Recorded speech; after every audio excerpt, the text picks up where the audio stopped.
अगर मैं संभल की जब चर्चा करता हूं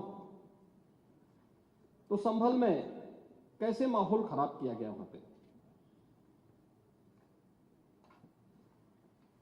ये संभल में दंगों का जो इतिहास है 1947 से ही प्रारंभ होता है। 1947 में एक मौत होती है, 1948 में 6 लोग मारे जाते हैं, 1958 में भी दंगा होता है, 1962 में भी दंगा होता है,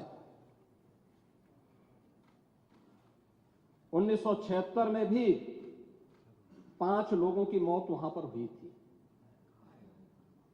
और 1978 में 184 हिंदुओं को सामूहिक रूप से जला दिया गया था। 184 हिंदुओं को हत्या हुई थी, हिंदुओं की हत्या हुई थी और जलाया भी गया था और 184 हिंदू मारे गए थे वहां। 184। मैं वही तो कह रहा हूं ना, आप उस सच को स्वीकार नहीं करेंगे, आप उस सच्चाई को स्वीकार नहीं करेंगे और लगातार कई महीनों तक वहां कर्फ्यू था। 1980 में फिर दंगा हुआ था, एक मृत्यु हुई। 1982 में फिर दंगा हुआ, एक मृत्यु हुई। 1986 में 4 लोग मारे गए और 1990 फिर 1992 में 5 मौतें हुई, 1996 में 2 मौतें हुई। ये लगातार इस सिलसिला चलता रहा 1947 से लेकर के अब तक। 209 हिंदुओं की निर्मम हत्या वहां हुई है संभल के अंदर, 209 हिंदुओं की।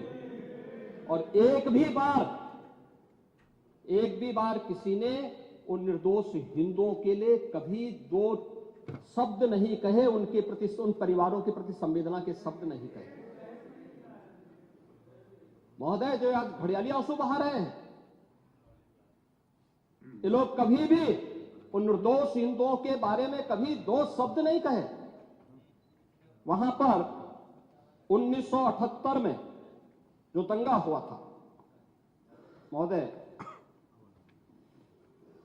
किस प्रकार की स्थिति थी। एक वैश्य जिसने सबको उधार दे रखा था पैसा और उस बात को मानता था कि साहब मैं तो सबको पैसा देता हूं, मेरे यहां तो सब व्यवसाय के साथ जुड़े हुए हैं। अगल बगल के हिंदू दंगा होने के बाद उनके घर में इकट्ठे होते हैं। इकट्ठा होने के बाद उनको घेर लिया जाता है। घेरने के बाद वो बोलते हैं, भाई आप हमें क्यों घेर रहे हैं?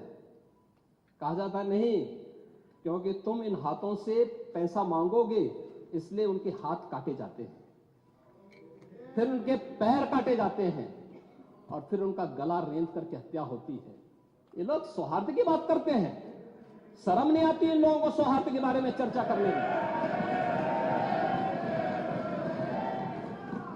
1978 से जो मंदिर आज निकल रहा है, 1978 से इन लोगों ने कभी खोलने नहीं दिया उस मंदिर को, जो आज बजरंगबली का मंदिर निकल रहा है, जो वहां पर आज 22 कुएं किसने बंद किए थे? इन 22 कुओं को भी वहां पे बंद किया गया और वहां का माहौल इतना तनावपूर्ण किसने बनाया था? ये पत्थरबाज कौन थे? एक भी गिरफ्तारी बिना साक्ष्य के नहीं हो रही है। और याद रखना, जिसने पत्थरबाजी की होगी, जिसने माहौल खराब किया होगा, उसमें एक भी बचने वाला भी नहीं है। एक भी नहीं बचेगा।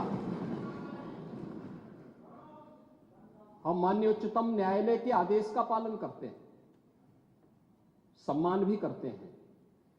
और क्या संविधान को आप मान रहे हैं? क्या आप लोग संविधान के प्रति सचमुच वचनबद्ध हैं? मैं तो धन्यवाद दूंगा माननीय अध्यक्ष जी को इस बात के लिए कि आज उन्होंने संविधान की मूल प्रति यहां पर दी। बाबा साहब भीमराव अंबेडकर जी ने 26 नवंबर 2049 को जिस संविधान को बनाकर के देश को सौंपा था, उस मूल संविधान की प्रस्तावना को एक बार पढ़िए। मौलिक कर्तव्यों के बारे में, मौलिक अधिकारों के अध्याय के चित्र को देखिए। अलग अलग उन आर्टिकल के उस पृष्ठों का अवलोकन करिए। आपको उसमें राम भी नजर आएंगे, कृष्ण भी नजर आएंगे। लंका दहन के उपरांत बजरंगबली भी नजर आएंगे। ज्ञान का उपदेश देने वाले बुद्ध भी नजर आएंगे। भारत की समृद्ध परंपरा का दर्शन आपको उस संविधान में मिलेगा जो बाबा साहब भीमराव अंबेडकर ने दिया था। लेकिन उस मूल संविधान में कहीं भी धर्मनिरपेक्ष या पंथ निरपेक्ष या फिर समाजवाद शब्द नहीं है, और ये आप सबकी आंखों को खोलने वाला होना चाहिए। आप लोग संविधान में बदलाव की बात करते हैं। जिन लोगों ने संविधान का गला घोटा, उनका पिछलग्गू बन करके केवल सत्ता हथियाना चाहते हैं, जनता की आंखों में धूल झोंकना चाहते हैं। ये नहीं हो सकता। ये देश आपको नहीं करने देगा, और वह प्रति आपको दी गई है, आप उसका अवलोकन करिए। और मैं नेता विरोधी दल को इसलिए बोलना चाहता हूं, बुद्ध ने करुणा और मैत्री का संदेश उस कालखंड में दिया था जब विदेशी हमले होने शुरू हो गए थे। लेकिन उससे पहले राम ने कहा था, निस्सरहीन करो मही भुज उठाए प्रण कीन।